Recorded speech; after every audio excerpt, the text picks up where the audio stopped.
Welcome to Dukascopy TV with me, Alex Isat. French consumer confidence was unchanged in July as households were slightly more optimistic about their future finances, even as worries about unemployment continued to creep higher. Giving an insight into the French figures is senior economist Rob Dobson from Markit Economics. Rob, the monthly survey said consumer confidence remained at 86 in July, the same level as in June. What has caused it to stagnate? Well, I think the key overriding point to start off with is that this suggests that consumer confidence in France remains very low overall, well below the long-term average of the index of 100. Whilst in the latest survey, what we saw was most of the underlying components of consumer confidence, the indice measure, broadly held their ground, so quite a steady outcome for most survey variables. What we also saw was a slight improvement in households' outlook for their actual financial situation, being offset by expectations of a weaker economic situation, both past and present, and also signs that job insecurity is on the rise.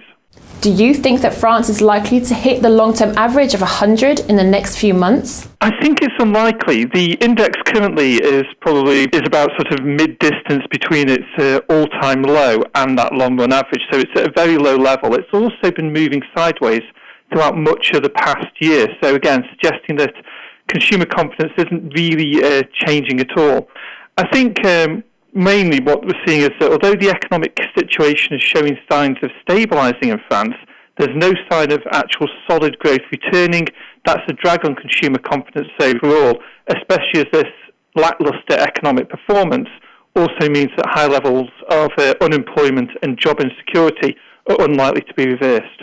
Do you think France is alone with its low results? How does it compare to Europe? Compared to the rest of Europe, the French numbers are actually pretty low. If we look at a similar survey which was released by the European Commission today, what we see is that France has actually got the lowest consumer confidence of the big five EU economies. And indeed, its level of consumer confidence is probably more in tune with some of the weaker performing eurozone nations such as Portugal. And again, a lot of this is to do with the fact that consumer confidence very correlated to employment trends and job security.